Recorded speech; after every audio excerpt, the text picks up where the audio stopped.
नमस्ते, म डाक्टर राजा यादव। हाल म बिपिकोला स्वास्थ्य विज्ञान प्रतिष्ठानमा एडिसनल प्रोफेसरको रूपमा कार्यरत छु।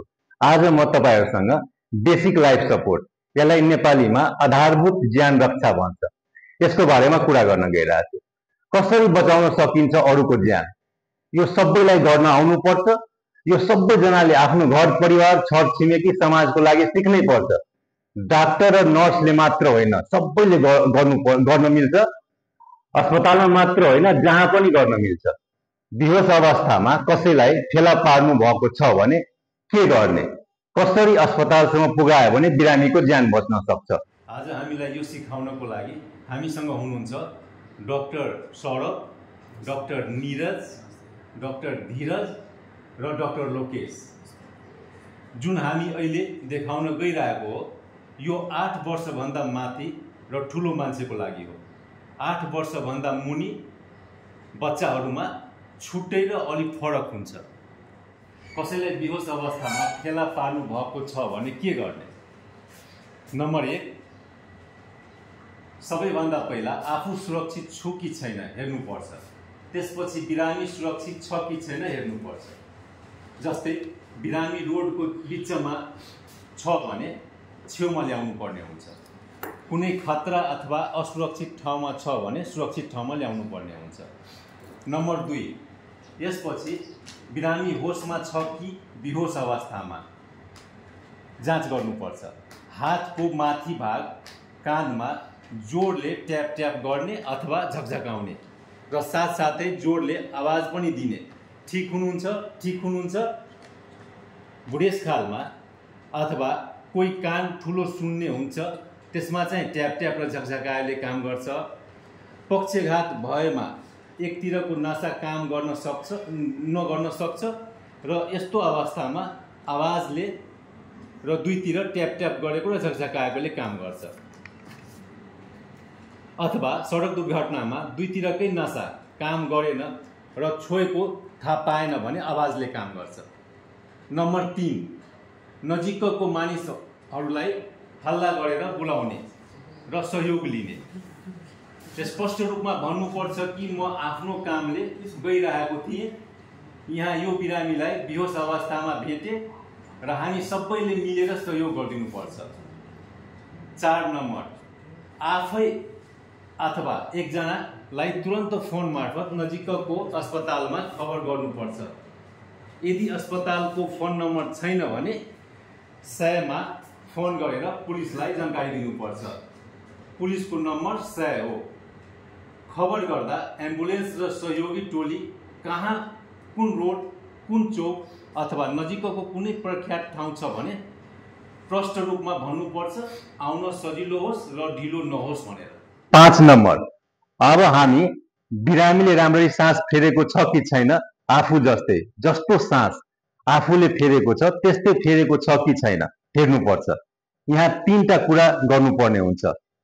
सास हेर्ने, सुन्ने, महसुस गर्ने। आँखाले छाती तलमाथि चलेको हेर्ने, कानले सास लिएको आवाज सुन्ने र गालामा सास लिएको हावा महसुस गर्ने।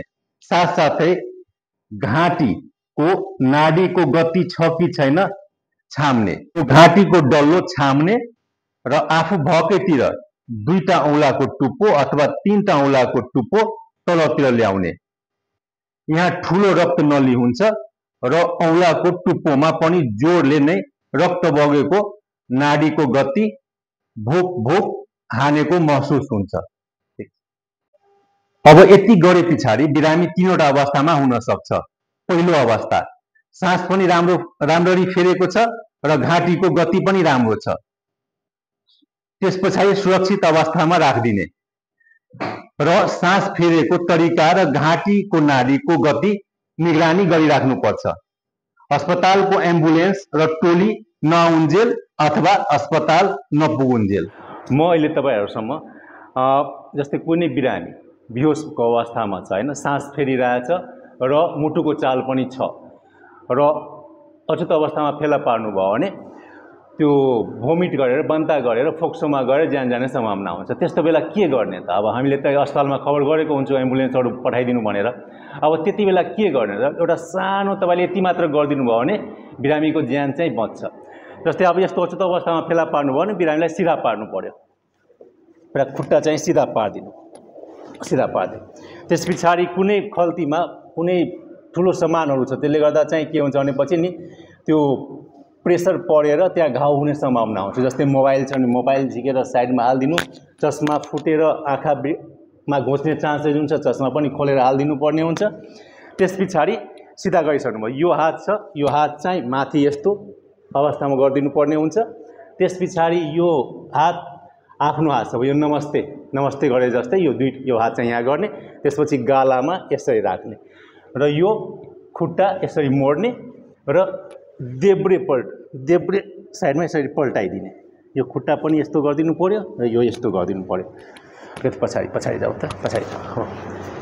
अब यो भयो, त्यसपछि हल्का यो टाउको चाहिँ अलिकति यस्तो गरेर यो हात यसरी गरिदिने। अब के हुन्छ भनेपछि जिब्रो चाहिँ पछाडि धकालेर जुन सास बन्द भइरहेको हुन्छ, त्यो जिब्रो चाहिँ आफ्नो चाहिँ अवस्थामा आउँछ र चाहिँ सास चाहिँ रोक्दैन।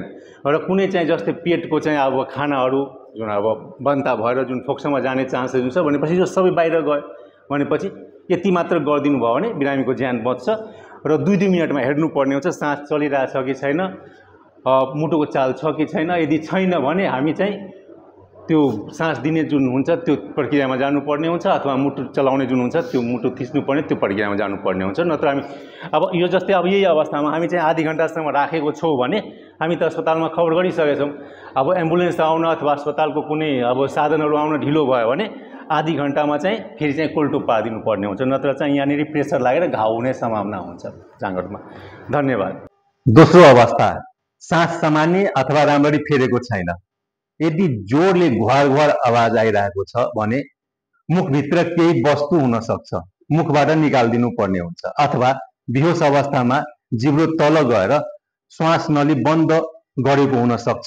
यस्तो बेलामा टाउकोलाई माथि झुकाव गरेर मुखभन्दा तलको यो चिउडो अगाडितिर धकाल्नु पर्छ र तलको जबडामा औँला हालेर माथि तान्ने।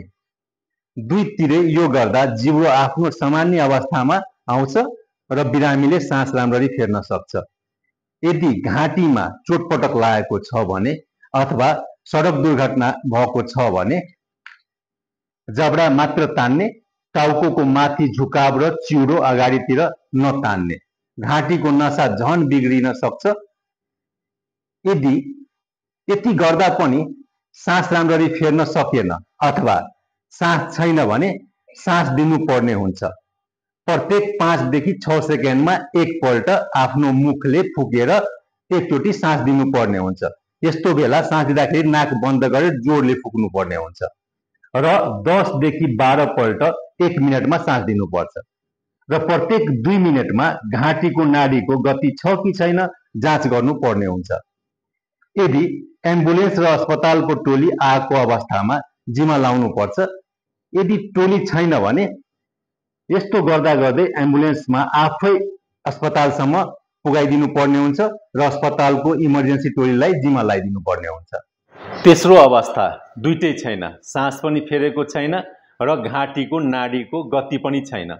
यस्तो बेला शरीरको महत्त्वपूर्ण अङ्गहरूमा रगत जाँदैन र रगत मार्फत अक्सिजन पनि जाँदैन र सधैँको लागि मृत्यु हुन सक्छ।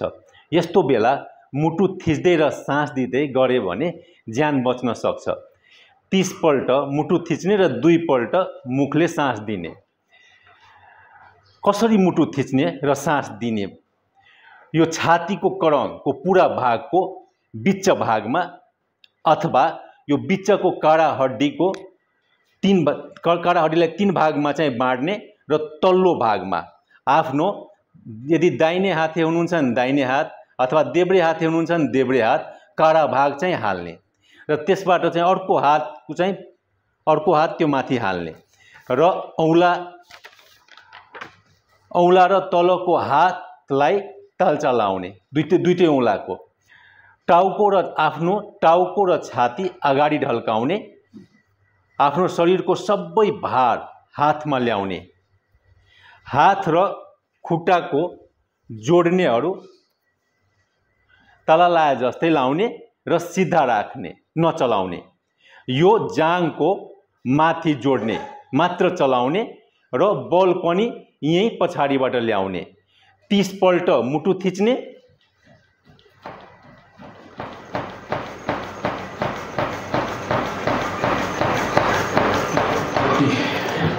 दुईपल्ट सास दिने। सास दिँदाखेरि नाक बन्द गरेर मुखमा मुख जोडेर जोडले फुक्नुपर्छ। त्यति बेला चाहिँ छाती चाहिँ माथि जानुपर्छ र फेरि नाक चाहिँ छोड्ने, त्यसपछि छाती चाहिँ तल जानुपर्छ। फेरि अर्कोचोटि दिँदाखेरि पहिला गरे जस्तै नाक चाहिँ बन्द गर्ने, चिउडो माथि ल्याउने, जोडले फुक्ने, त्यति बेला छाती चाहिँ माथि जानुपर्छ र फेरि चाहिँ तल जानुपर्छ। 30 पल्ट मुटु थिच्ने र 2 पल्ट सास दिइराख्ने। छाती कति भित्रसम्म थिच्ने त? लगभग 5 सेन्टिमिटर जति भित्र थिच्नुपर्छ, अनि मात्र मुटु थिचिन्छ। मुटुको रगत शरीरको महत्त्वपूर्ण अङ्गहरूमा पुगाउनलाई होइन। म सास दिन मुखमा मुख जोड्नुपर्छ। बिरामीले बान्ता भोमिट गरेको छ, मुखमा रगतै रगत छ अथवा अरू कुनै अवस्थामा छ, मुख जोड्ने र सास दिने तपाईलाई सहज छैन भने मुटु मात्र थिच्दा हुन्छ। कति बेलासम्म यस्तो मुटु थिच्ने र सास दिने त? घाँटीको नाडीको गति आयो र सास पनि राम्ररी फेर्न थाल्यो भने सुरक्षित अवस्थामा, जुन हामी पहिलो अवस्थामा देखाएको थियौँ, हालिदिने। दोस्रोमा चाहिँ एम्बुलेन्स र अस्पतालको टोलीलाई जिम्मा नलाउन्जेल। तेस्रो, अस्पतालको टोली आएको छैन भने यस्तो गर्दै अस्पतालसम्म पुगाएर इमर्जेन्सी टोलीलाई जिम्मा नलाउन्जेलसम्म यस्तो गरिराख्नुपर्छ। यदि यो भिडियो मन परेको छ भने लाइक गर्नुहोला, साथीभाइलाई पनि जानकारी दिन मन लागेको छ भने सेयर गर्नुहोला। यस्तै यस्तै नयाँ जानकारीको लागि फेसबुक पेज फलो गर्न र युट्युब च्यानल सब्सक्राइब गर्न नबिर्सिनुहोला। धन्यवाद।